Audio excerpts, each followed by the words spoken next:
People of the verse, hello and welcome to the channel. It's the Eradicator. We have quite a lot of updates today regarding Star Citizen. First, let's talk about the patch notes, which again are brought to us by the Star Citizen Leaks Discord channel.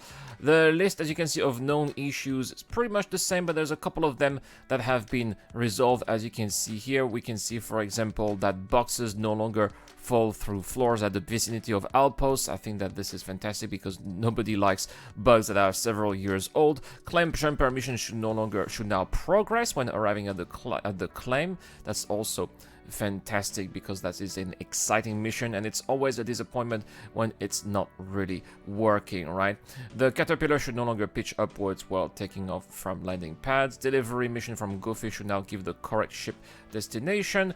They also caused an issue that players got stuck in the glass at the front and the back of the train at New Babbage, which of course must have been very funny to see, but not necessarily to experience. And also fixed an issue that allowed players to jump in and get stuck in the planter around the Aesop terminal. And Cryostore services should now correctly repair upon purchases. 8 client crashes, several client crashes. Sorry, 7 server clashes. This is mostly a stability patch here. This Star Citizen of a 3.11.0c patch here for the Evo caddies. No new features were implemented. They are trying to stabilize what they already have.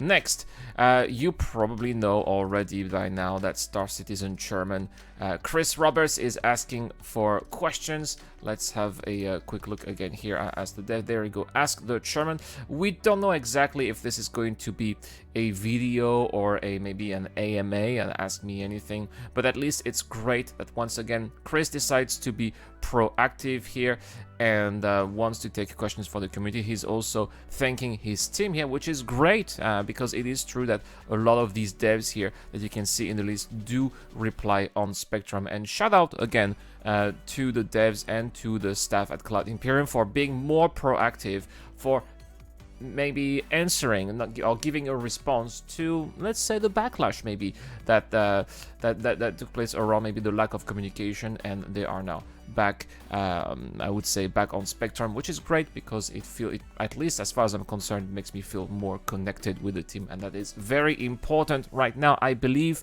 because we still need to have ways to believe in the project. If the devs make us feel included, I think that this is going to help towards that direction.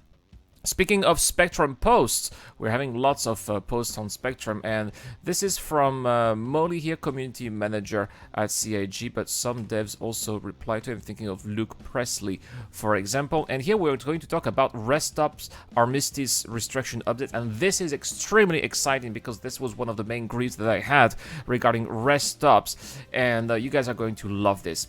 Coming to you with another update as we get closer to 3.11. We are putting the final touches on the work here, and you'll be able to see in the VerseCom patch day that we're taking the opportunity to provide with some additional insight, some upcoming improvements.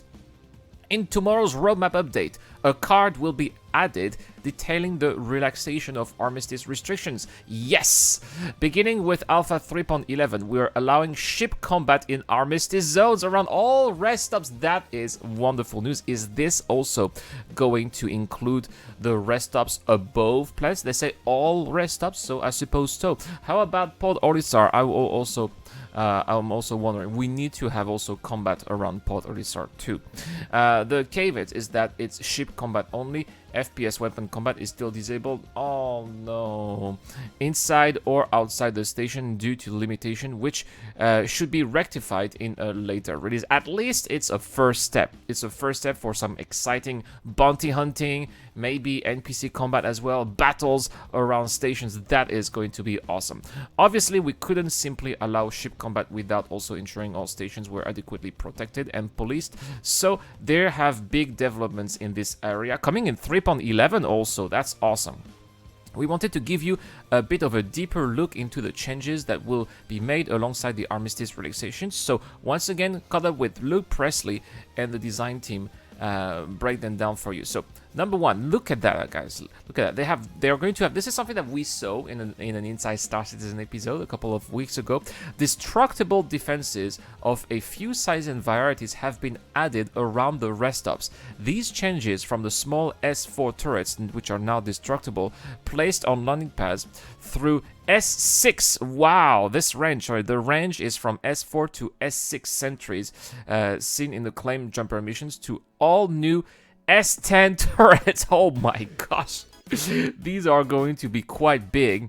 S10 size 10 turrets around the perimeter of the stations. Once destroyed, these currently respawn after 5 minutes, which is subject to balancing in the future. We aim to improve this simplistic system. Oh my gosh, that means that people with larger ships, including Carax, for example, or 890 jumps, are going to fear those turrets because they will be able to do some damage. And if you have a little fighter, you will not last much long against those turrets for sure.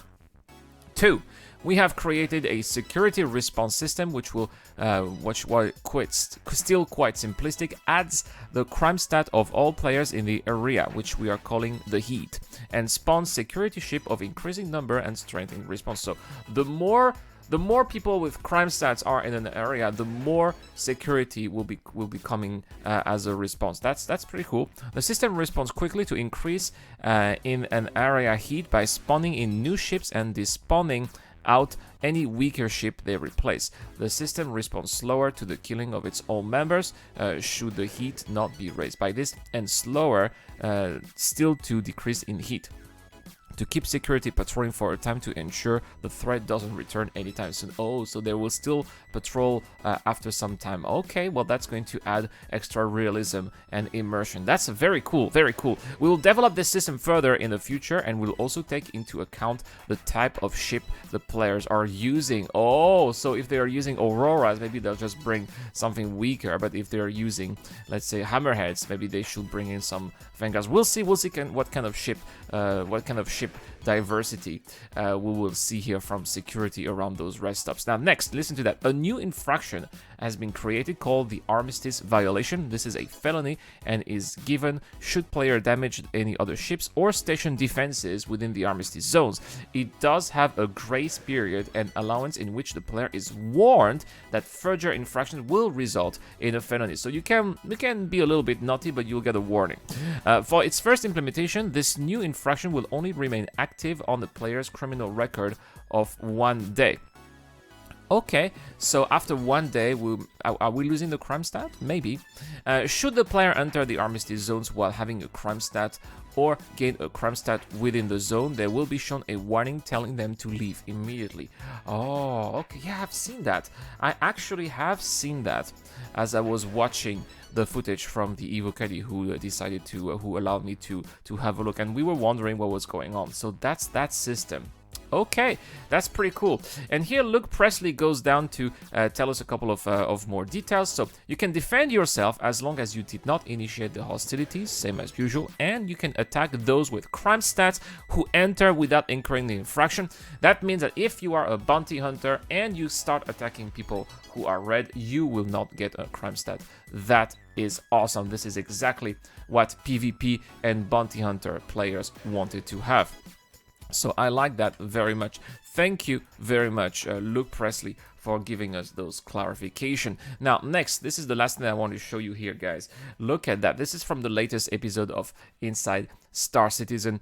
And what we are looking here, if we'll have a look at the theater mode here, guys, what we're looking here is a little Easter egg of course, the Pyro system. But this is the first time that we do see the actual sun of the Pyro system. You know that Pyro is going to have a red dwarf, and this is the first time that we see a sky with a red dwarf and the effects that is going to bring compared to a sun that is more regular and more common to our own sun on Stanton. So look at that, guys.